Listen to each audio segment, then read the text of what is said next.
Fluent Flow Podcast, episode 59, How Solitude Helps You Grow. Welcome back to the deep dive. Today, we are moving away from all the external noise and stepping into a place that can sometimes be, well, the most frightening place of all. The deep silence of self-reliance. We're exploring the counterintuitive power of being truly alone. Not just lonely, but self-sufficient in a way that forges this unshakable inner strength. And this is, far more than just a simple self-help conversation.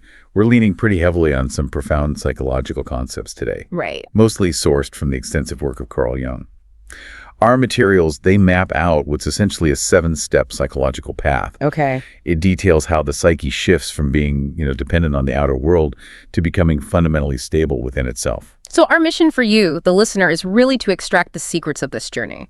We want to show you how to move from a state where you might need external validation or comfort or support to becoming your own sort of self-contained source of power, or what Jung would call the realized self. It's important to start by challenging a really common cultural assumption.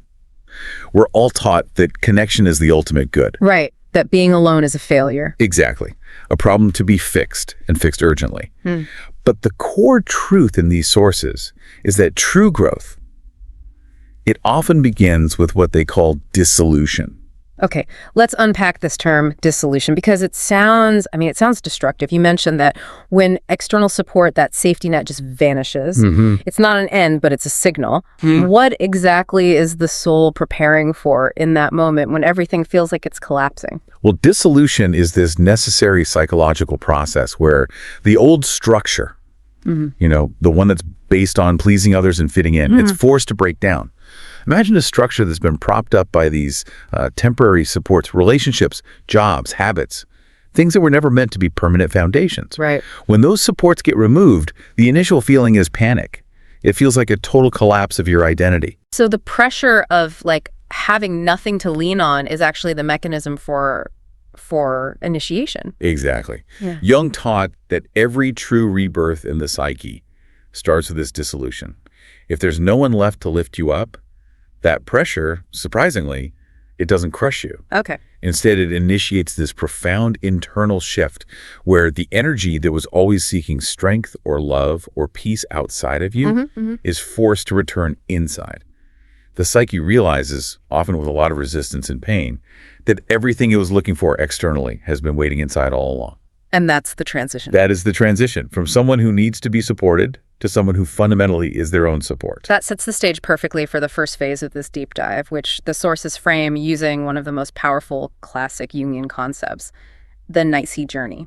Step 1 is facing loneliness itself. But we have to clarify the distinction between, common isolation and what we could call Jungian loneliness. Okay. This is not simply being physically alone in an empty room, although that can certainly trigger it. It's more of a feeling. It's a feeling of profound disconnection from everything that once gave you a sense of belonging and meaning. It's when the world seems to be speaking a language you don't understand anymore. And the sources detail this experience so vividly. You find that, familiar conversations no longer excite you. Friends you've had for decades suddenly feel distant. And deep down, you just know something fundamental is shifting, even if on the surface, everything, your job, your family, it all looks the same. This dark, uncomfortable phase. That's the night sea journey, right? Yes, because you feel like you've pushed off from a safe shore and you're just adrift in the dark, heading somewhere completely unknown. It's terrifying. It is terrifying because it feels like failure or even madness, but the source material insists this feeling of profound alienation is, paradoxically, proof of deep growth. Right. The crucial realization here is that the feeling of no one understands me isn't evidence that you've lost your way.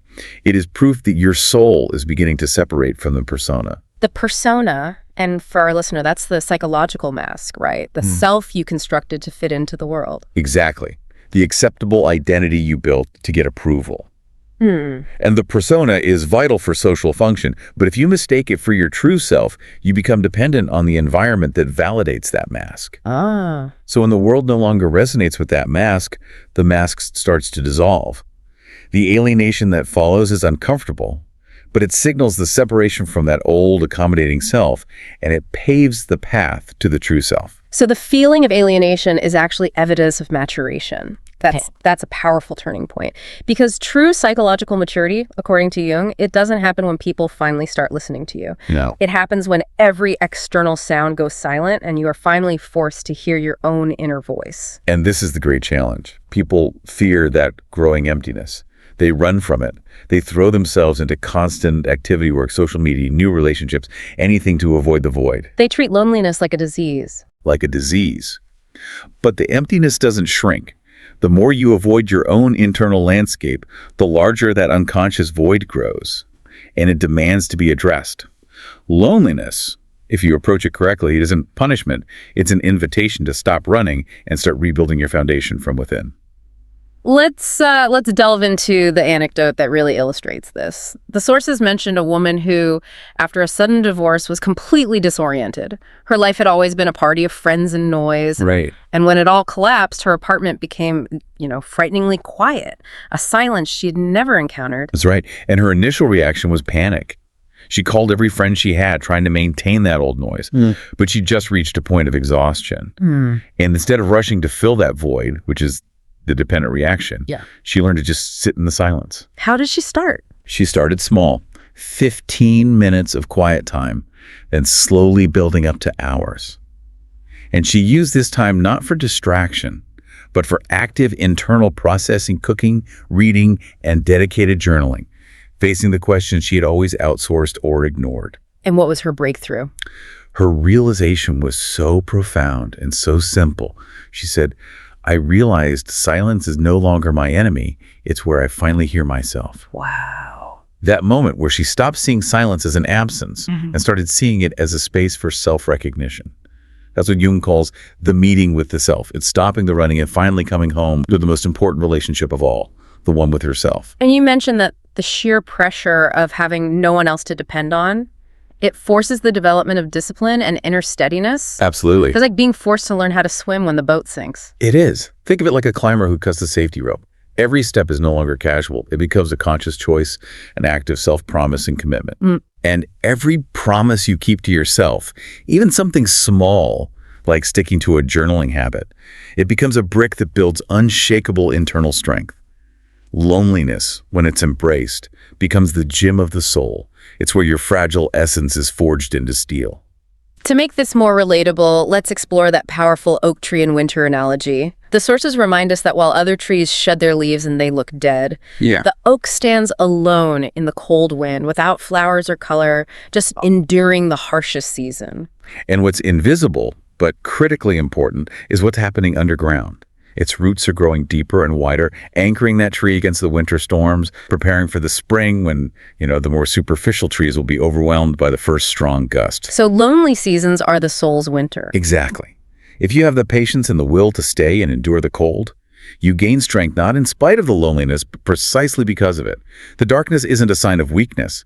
It's proof that the old path has dissolved, so the new rooted self can emerge. That deepens the soil perfectly for step 2. Stopping the search for emotional comfort from other people. Once you've learned to stand in solitude, the next great realization hits. And this is the core exhaustion the sources point to. What exhausts us isn't loneliness itself, but the constant energy drain from expecting someone else to fill it. This is where we can apply a really serious Jungian critique to dependency. Relying on others to manage your emotional state demanding reassurance or approval or stability is what Jung called the mark of an unintegrated ego. For the listener, let's clarify that. What does an integrated ego achieve that an unintegrated one misses? Well, an integrated ego is one that has successfully incorporated parts of the unconscious, including the shadow, and crucially is regulated by the self. An unintegrated ego is weak. It's looking for stability outside. It's always looking for stability outside of itself. It means you lack a stable internal center, so every silence, every withdrawal, every unmet response from others feels like a psychic collapse. You're using people as emotional life support. And this leads directly to the trap of emotional projection. You use others as mirrors to determine your worth. Absolutely. You project your unfulfilled needs onto them. For instance, if you have an unacknowledged inner critic, you might project that criticism onto your partner. And then you demand constant validation from them to silence the voice that you can't silence yourself. You rely on them to be the container for your own unstable self-esteem. That isn't love. It's emotional dependency. And Jung said that loneliness stems from being unable to communicate the things that matter most. This isn't just external, is it? It's internal. If you can't communicate with your own depths, how can anyone else? Exactly. And we see this play out so painfully in that anecdote about the woman in therapy who would panic whenever her boyfriend didn't reply to her text right away. Right. She felt like she literally didn't exist or was worthless when he was silent. Her fear wasn't about the relationship, fundamentally. It was a reactivation of a childhood wound where her parents dismissed her sadness. So it taught her the belief. Your feelings don't matter. Exactly, that damaging belief.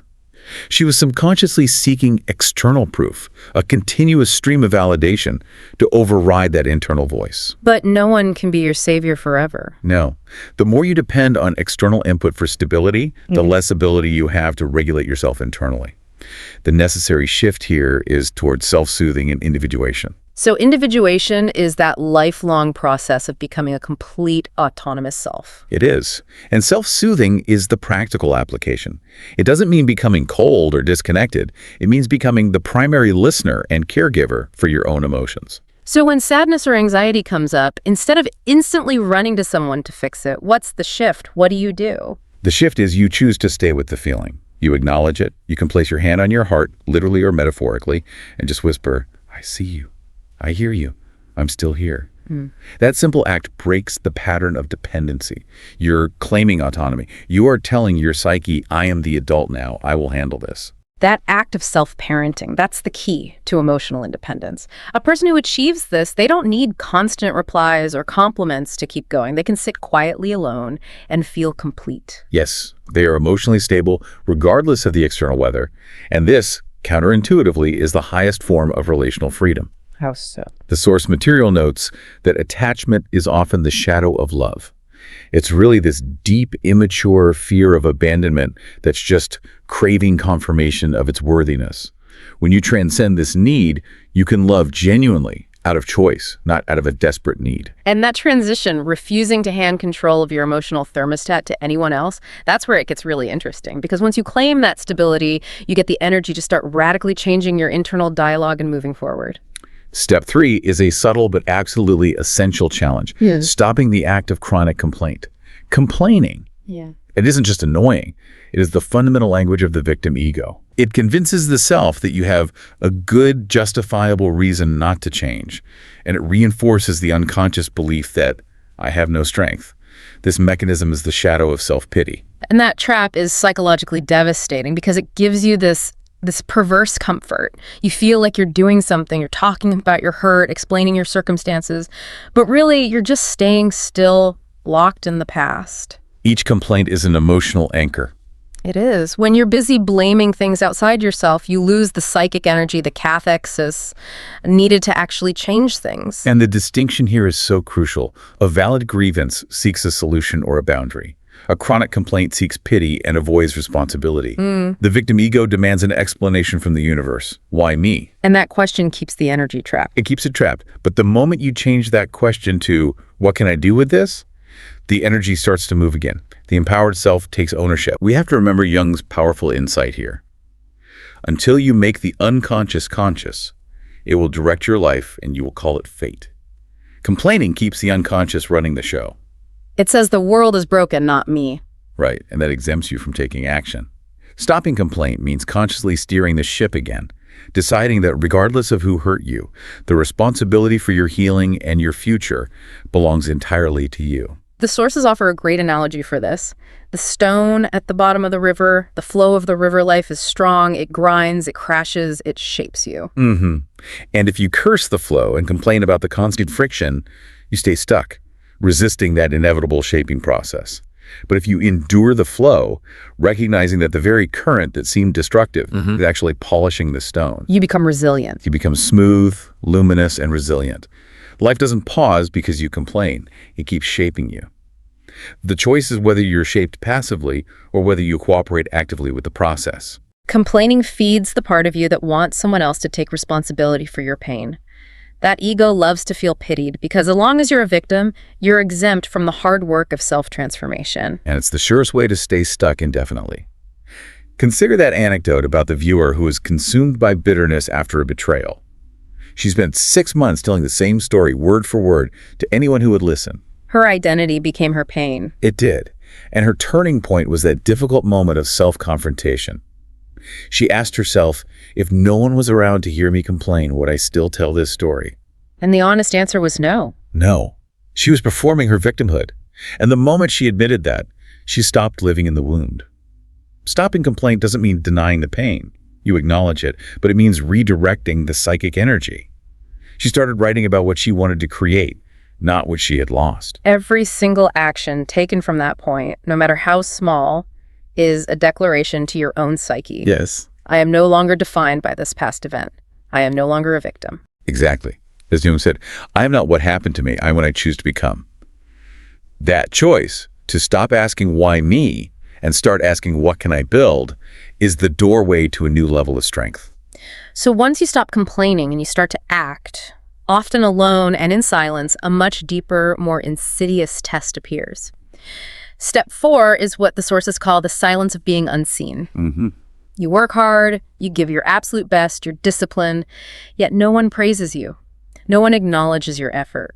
No one seems to notice this huge internal shift you've made. And this is the critical juncture where most people, even those who successfully quit complaining, give up. Why is that? They don't fear the hardship of the work. They fear invisibility. They expect the universe to reward their effort. And when it doesn't, they feel cheated and they regress to old patterns. The universe, however, is testing one thing. Can you keep going without the spotlight? This connects so deeply to Jung's idea of self-acceptance. The most terrifying thing is to accept oneself completely. Why is accepting oneself so terrifying even after all this work? Because it means letting go of the need for external verification. If you truly validate yourself, you no longer need others' opinions to confirm your existence. Right. You don't need compliments, you don't need proof of progress, and crucially, you don't need witnesses to your worth, because you have become your own witness. The terror is in realizing that your worth is non-negotiable and completely independent of the world's opinion. The sources bring up a brilliant metaphor for this, the Cassandra metaphor. Cassandra was blessed with the gift of prophecy. She saw the truth, but she was cursed so that no one would ever believe her. Yet she kept speaking. This is the perfect metaphor for the strong soul that has reached step 4. You honor your internal truth in silence. You stay loyal to what you see and know to be right, even when the world actively refuses to validate it. So at this level of maturity, being believed isn't as important as being true to yourself. Not nearly. You prioritize inner integrity over social conformity. Let's talk about the anecdote of the woman who struggled with invisibility at work. She worked late nights, she was dedicated, but when the awards came, her boss praised someone else for superficial reasons. And she felt overlooked and bitterly enviable. Her initial impulse was anger, quitting the ego's demand for justice. But she shifted. She realized she was working to be seen by others, which meant her value was defined externally, so she started working to see herself. Every time she completed a difficult project, she wrote down her specific contributions, acknowledged the effort, and then she rewarded herself. With what? Simple things. A quiet, focused hour of reading, a hike, a special meal. Her breakthrough was realizing external validation lasts for minutes, but self-recognition stays for days. That's the shift. It's the shift from the unintegrated ego seeking external mirrors to the self, the stable center, recognizing its own efforts. When you operate from the self, you act not for applause, but because your actions are an expression of who you are and what you value. You don't need an audience. You don't need an audience to know your worth, because your value flows from your inner truth. If you haven't truly seen your own light within, you will always be chasing validation in the eyes of others. Yes, but once you carry that conviction inside, you no longer need others to believe, because your belief becomes the bedrock of your reality. And this internal pressure is what our sources refer to with the forge analogy. Steel only hardens when it's exposed to the incredible heat of the fire and then the cold shock of water. The soul is no different. So silence, neglect, lack of recognition, those are the flames. They're the flames that strengthen your core. When you're forced to look inward because no one else is validating you, you discover something extraordinary. You are far stronger than you ever needed to be when you had external support. The lack of external proof becomes the very mechanism for achieving internal certainty. Now we have to address the inevitable fall. Step 5 is about the certainty that, even after becoming stronger and calmer, life will make you stumble. It will. and often right on the path you believed in most. The great temptation in that lonely moment is to just retreat to old dependent patterns to feel accepted again. But the sources stress that these falls don't come to destroy you. They come to reveal. They illuminate the parts of you that are still unhealed, your lingering arrogance, your attachment to outcomes, your fear of criticism. Failure, if you approach it with an unbowed will, isn't punishment. It's illumination. It's a confrontation with the shadow. It is, absolutely. The shadow contains all those repressed parts of our personality we deem unacceptable. When we fail, those negative feelings, incompetence, rage, worthlessness, they all surface. But if we look at the failure objectively, it shows us exactly which parts of our preparation or our internal character are still undeveloped. When you fall and you rise again without applause or support, the self expands. Yes, because you realize your own capacity for resurrection. Jung wrote to Freud, "Mistakes are after all the foundations of truth. You only truly learn your inherent strength when no one catches you, and you have to lift yourself." Let's go back to that powerful anecdote of the business owner betrayed by her co-founder. She didn't just lose money. She lost her dream, her reputation. Her self-trust. Yeah, her self-trust. She spent months paralyzed by guilt and fear, just blaming herself for being naive. And her breakthrough didn't come from someone forgiving her. It came when she stopped focusing on the guilt and asked, if this isn't an ending but a lesson, what is it teaching me about me? And what did she realize? She realized, maybe I never truly listened to my intuition because I was so desperate for external approval. The failure forced her to confront her own pattern of ignoring red flags. The sources note you can't grow in absolute safety. Because safety lulls the unconscious to sleep. Exactly. When you hit rock bottom, the layers of pretense burn away and your soul stands bare, ready to learn the deepest lessons. This mechanism, paralysis versus action, it connects directly to neuroscience. When you fail and you respond with regret, the brain activates the anterior cingulate cortex. And that part of the brain floods the system with cortisol, the stress hormone. It triggers the freeze response. You become emotionally paralyzed. You get stuck in a loop of regret. But action, even a small, deliberate step toward rebuilding, activates the prefrontal cortex. Which controls planning. Planning and decision-making. And this activation releases dopamine, the chemical of progress and hope. Regret traps you in the past, but action, no matter how tiny, heals you by declaring a focus on the future. So we have the phoenix metaphor. Failure doesn't weaken you, it makes you real. The phoenix regenerates by burning the old shell that finished its purpose. And when we face failure without judgment, wounds cease to be enemies and they become teachers. In every failure, you ultimately have only two choices. Okay. You can let the event define you, saying, I am a failure, which imprisons you in the past. Or you can let it refine you, saying, I am learning something, which opens the door to future creation. Rock bottom is never the end. It's simply the ground you push off from, and that push must be entirely self-generated. That rising fire needs constant fuel. And that brings us to step 6. Acting, even when you don't feel ready or motivated. If solitude forged your strength, discipline will make you shine. This is the dominance of will over emotion. Right. Jung emphasized that will is the energy that's capable of reorganizing the entire psyche. It's the power to transcend fleeting emotion in service of a lasting purpose. When you only act from inspiration, your ego is still ruling, always seeking comfort. But when you act beyond feeling, you submit to a higher order, the order of the self, where action flows from commitment, not from your mood. We so often wait for inspiration to strike, but that's a passive dependent state. There will be days, even months, when you feel no motivation, no hope. But if on those days you still sit down, you still continue that one small step, you're training your greatest internal power, will, over emotion. Most people lose so much life force waiting for inspiration instead of cultivating will. Inspiration is wind, it comes and goes, it's unreliable. But will is direction. It's the engine that keeps the ship moving, even when the sails are slack. If you only act when you feel excited, your life will be full of brilliant beginnings, but ultimately empty of mastery. This is mirrored in Angela Duckworth's concept of grit, that enduring passion and perseverance for long-term goals. Yes. Extraordinary achievers aren't always the most talented. They're the ones who persist when enthusiasm fades, especially when they're alone and no one is cheering. They rely on their decision, not their feeling. Which brings us back to Jung's definition of freedom. Freedom of will is the ability to do gladly that which I must do. Freedom isn't doing whatever you like, it's gladly doing what is necessary. That's a huge distinction. It is. When you rise above your emotions and act based on your values, you stop being the victim of your moods and you become their guide. The sources share that moving anecdote of the single mother working 2 exhausting jobs who had just lost all passion for her own dreams. She felt drained and cynical. She was operating purely on obligation, not ambition. But when her young son asked her a simple question about her long-forgotten dream of opening a bakery, something shifted. She decided to start again, not for a sudden rush of inspiration, but out of responsibility to herself, to model self-respect and commitment for her son. She chose will. She began small. Very small. Waking 15 minutes earlier to work on her business plan, committing to saving a specific small amount of money each week, writing down 3 simple, actionable daily goals. And she just kept going. She kept going even when exhausted, realizing willpower wasn't a sustainable feeling, but a daily decision.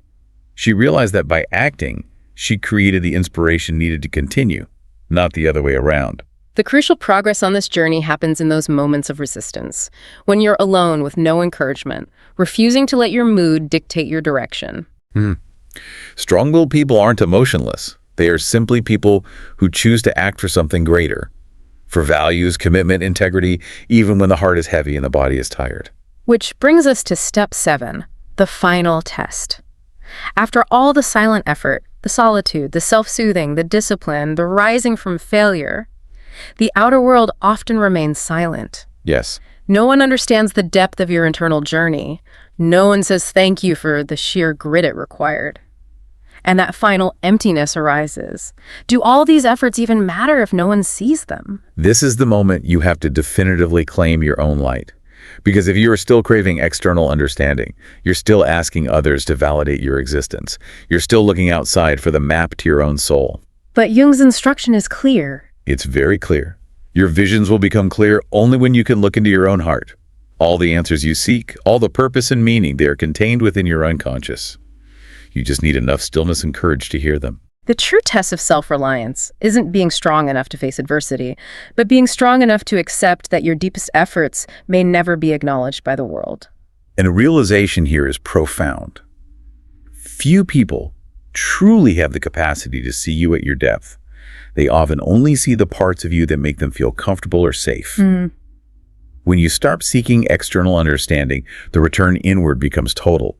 And all your contradictions, your fear and courage, pain and healing, darkness and light, they begin to harmonize. You stop looking for saviors because you've integrated your own power. Let's look at the painter example from the sources. The young painter who fell into creative exhaustion because she was painting for trends and sales. Trying to guess what the market wanted. Right. And she cut off communication, retreated by a lake, and just painted for her soul, not for sales. She accepted that her raw, authentic work might never sell, but she had to create it.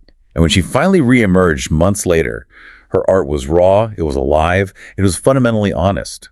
And it was discovered precisely because it was not chasing acceptance. The paradox was stunning. When I stopped trying to be seen, people began to truly see me. That's the inward gravity Jung described. Creative energy, love, wisdom. They don't come from being understood. They come from fully accepting yourself, even the parts that no one else ever will. And that final stable posture of self-reliance is captured so beautifully by the lighthouse metaphor. Yes. A lighthouse stands tall, shining, without needing recognition. It doesn't shout to be seen or move to seek attention. It simply is. Its unwavering presence itself guides others who are lost. When you stand in your own light, grounded in your truth, your presence becomes guidance for others. Jung said, "Who looks outside dreams, who looks inside awakes." When you stop asking the world, "Who am I?" and you start listening to yourself, "What do I truly need?" The veil of the unconscious lifts. You awaken to your own reality. And this is where we can integrate Carl Rogers' famous idea, which just encapsulates this final paradox. The curious paradox is that when I accept myself just as I am, then I can change. You don't need to fight or fix your flaws immediately. No. True love doesn't require full understanding, only full, radical acceptance. When you accept yourself and all your complexity, your depth, your contradictions, you radiate a calm, stable energy that actually makes others feel safe near you. You're a steady force. You are. The core truth is you don't need anyone to complete you because the self was never truly incomplete. Everything you searched for externally, love, peace, understanding, power, they're just different facets of one magnificent thing. coming home to yourself. This journey isn't about becoming some rigid, unbreakable machine. It's about becoming authentic, integrating your fears, utilizing your will, and standing fully in your own self-generated light. So what does this all mean for you, the learner? We've walked through these 7 profound steps of psychological transformation. Solitude is the teacher that turns loneliness into fuel, forces silence into self-recognition, and transforms every painful fall into a solid foundation of strength. This path is about becoming authentically grounded, not just seeking external proof of your worth. And if we connect this transformation to the bigger picture, the core insight is essential.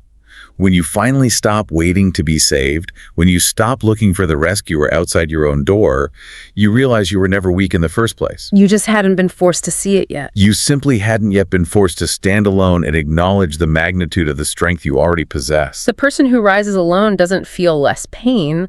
They simply utilize that massive psychic energy that others spend on complaint and frustration, and they direct it instead to fuel their own creation. So we leave you with this final provocative thought. What small complaint, what small piece of a past narrative can you turn into a deliberate, unvalidated action this week, thereby declaring your complete self-reliance? Thank you for joining us on this deep dive into the journey of self-reliance and the power of Jungian solitude. Until next time, keep digging.